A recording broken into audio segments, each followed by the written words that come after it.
The time has come for the Cobra to rise up and reveal himself.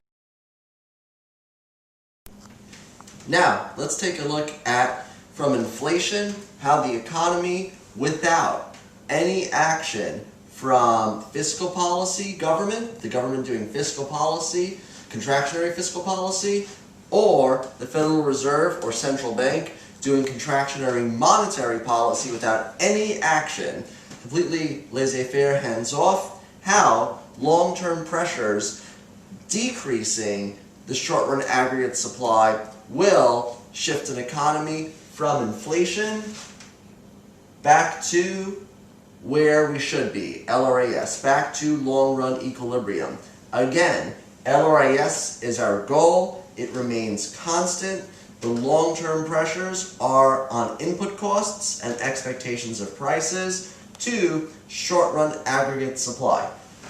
Remember, no contractionary fiscal or monetary policy, and these are long-term pressures on input costs or expectations of prices. This will cause a decrease of short-run aggregate supply.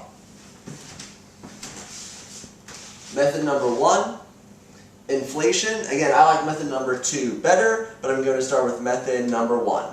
Method number one, inflation keeps increasing the price level. Inflation's getting worse, price level is getting higher.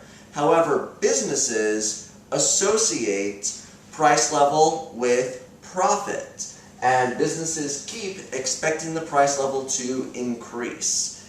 If businesses expect the price level to increase, they will decrease their short-term production. They will decrease production now so that they could profit from the higher prices as the price level keeps increasing. So businesses expect the price level to go up, to continue to rise, and businesses will decrease their production now as they wait for higher prices. And this kind of creates a self-fulfilling prophecy, because the decrease in production actually will shift SRAS back to the left,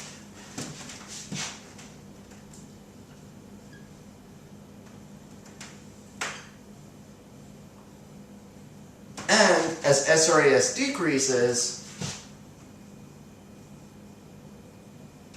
price level increases. So there actually is some growing pain in going back from inflation to where we should be. But now that we are back to where we should be, and so it is painful going back from inflation to where we should be, because prices are increasing and GDP is decreasing. So the economy is contracting back to where we should be, but the economy was overheating at this point anyway. We were producing beyond what could be sustained, so it has to go back.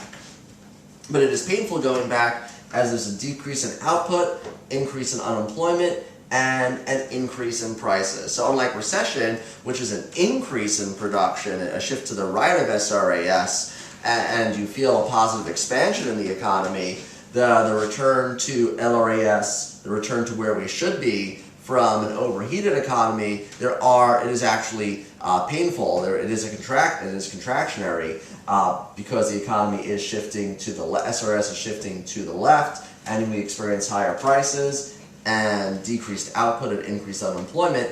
But we are going back to where we should be, where GDP is where it should be, where resources are fully employed, and even though prices are higher, because we are where we should be at full employment, it is a flexible economy. It kind of Say's law kicks in, that production will create the income necessary to buy the products. And again, Keynes doesn't state that Say is wrong, but just that Say had a model that was incomplete, that didn't designate short run and long run. And in the long run, Say's law works, that production will create the income necessary to produce, necessary to buy the product, but resources have to be fully employed so that price level can be flexible at where we should be.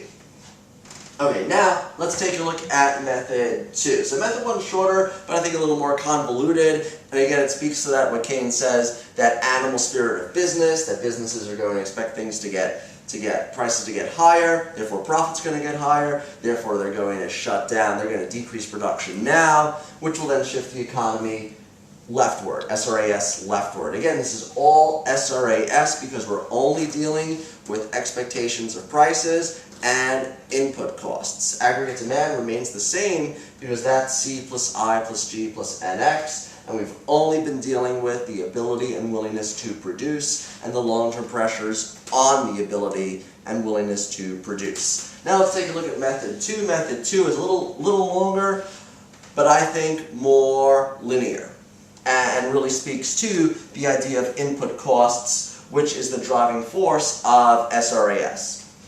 So inflation erodes purchasing power.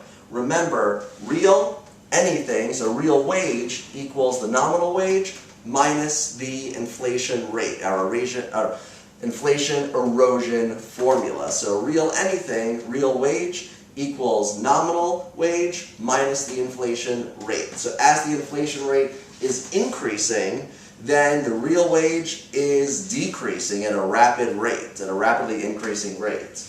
Workers will demand higher nominal wages to compensate for the increase in price level and the erosion of their purchasing power.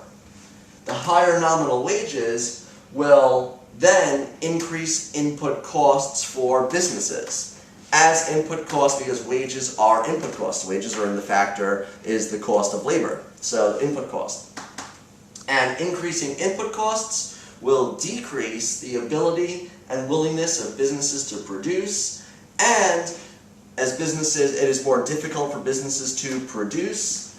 SRAS will shift to the left, back to where we should be. LRAS stays the same, and it is these long-term pressures on wages and therefore input costs that shift SRAS back to where we should be. Again, this has been how the economy, without any government fiscal policy or Federal Reserve Central Bank monetary policy, returns to normal on its own. On the AP test, be very careful of the context clues that they're asking about this process, and remember, this process only occurs because we're talking about the ability and willingness to produce. We're on pressures on input costs and expectations of prices. We're only talking about short-run aggregate supply. Thank you for watching. Remember, whether it is your money, your mind, or your body, invest hard, invest often, and no feelings. Money never sleeps. We will see you for Unit 5, Central Bank.